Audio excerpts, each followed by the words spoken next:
Kagodo mweraliikirivu olw'obusamizi obugenda bweyongera mu bulabirizi bw'emikono nga kino kivudde ku masabo agemeruka mu disitulikiti eziri mu kitundu kino buli kiseera era n'asaba abakristaayo okuva mu bikolwa eby'okweraguza. Bannange mujje omwesige mwebyo ebirina obuyinza obutono mubiteekuteeka obuyinza n'okukkiriza mwoyo alina obuyinza bwonna kubanga byonna byatondebwa baani mwoyo. Bishop Kagodo binabyogedde bw'abadde mu kusaba kwa Ssekukkulu ku Lutikko ya St Philip's and Andrews Cathedral e Mukono era n'abategeeza nti ebikolwa eby'akalogo kalenzi tebirina gye bibatwala mu maaso bw'atyo n'asaba abakristaayo okunywerera ku Katonda. Kawuna n'agasinga omugole wa myaka 8 ne Katonda ng'akoze bikulu. Omusajja oli yali asamira, omukazi n'asamira, omusajja ye muhoozi naye asamira lubaale wa Baganda ng'amakamba atudde amasabo bonna. Mu bufu bwe bumu Venerable Canon Robert Mulinde abadde Ssabadinkoni w'Empuumu akubiriza abantu okwesigama ku Katonda olubalyoke basobola okutuukiriza ebiruubirirwa byabwe. Bino abyogedde ku kkanisa y'Omutukuvu Thomas esangibwa Empuumu mu Kisoga Ntenjeru Town Council bw'abadde mu kusaba kw'amazaalibwa ga Yesu Kristo. Tunuulidde nnyo ekigambo ekyo Yesu okubeera omulokozi waffe n'abantu bakkirize okweweeka ku mugongo gwa Yesu atusomose ebizitowa, atusomose ebikonko, atusomose emyala kubanga Katonda waffe yatukola bulungi. Eyaliko omubaka w'ekitundu kino Muyanja Ssenyonga yebaziza Canon olw'obuweereza buno obulungi era n'asaba abantu okukuuma emirembe. Entalo tezikola kalungi n'olwekyo tukole ebituufu ne bwe olina gw'otayagala mwewala entalo eggwanga lyaffe lyongera okukula. Mu kusaba kw'amazaalibwa ku Lutikko y'Omutukuvu Mako e Luweero omulabizi eyawummula nga kati ye mulezi w'obulabirizi bw'e Luweero Bishop James Williams Sebagala asabye Katonda bataase ebizibu ebibolekedde.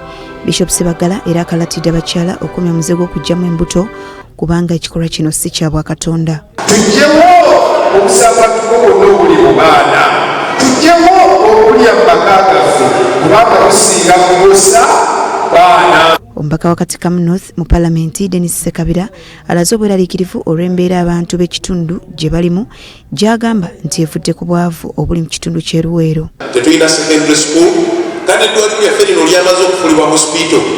Bwe limala okufulibwa hospital buli constituency kiyikakatako ate okubeera ne health center fo naye ne health center fo tukikola ki?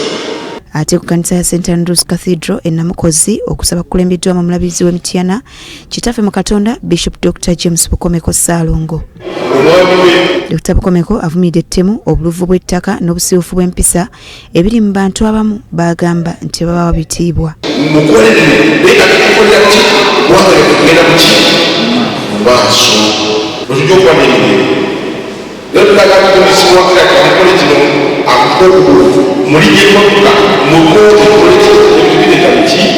Abakulembeze ab'enjawulo okubadde n'omubaka omukyalo wa Mityana Joyce Baagala Ntwatwa n'abalala abeetabye mu kusaba kuno balina bye boogedde. Tweyanza nnyo obubaka bwa Ssaabasajja ayogedde ku social media olw'okuba bali mu bulinde nga ffe tujja kuba tukola ebintu bingi bye bayinza okwenyigiramu bye tutamanyi n'olwekyo tubayambeko okubalambika. N'emitima emikambwe, emitima egy'ekku tusaba nti batujaganya amazaalibwa ga Kristo nammwe Kristo abazaalibwemu mumwe. Mu ngeri y'emu mu kukuza amazaalibwa ga Yesu Kristo omusumba wa Ankole Diocese Dr. Fred Sheldon Mwesigwa ategeezezza nti wakutandikawo ekkanisa eya HIV Church Ministry okusobola okuyamba n'okubudaabuda abantu abalina akawuka ka mukenenya. One young person was telling me whichever job I get they can easily send me away from the job because I don't have enough energy to do the work that I'm supposed to do. Bino byonna byogedde mu bubaka bwe obw'amazaalibwa ga Kristo wabadde akulembeddemu okusaba kwa leero.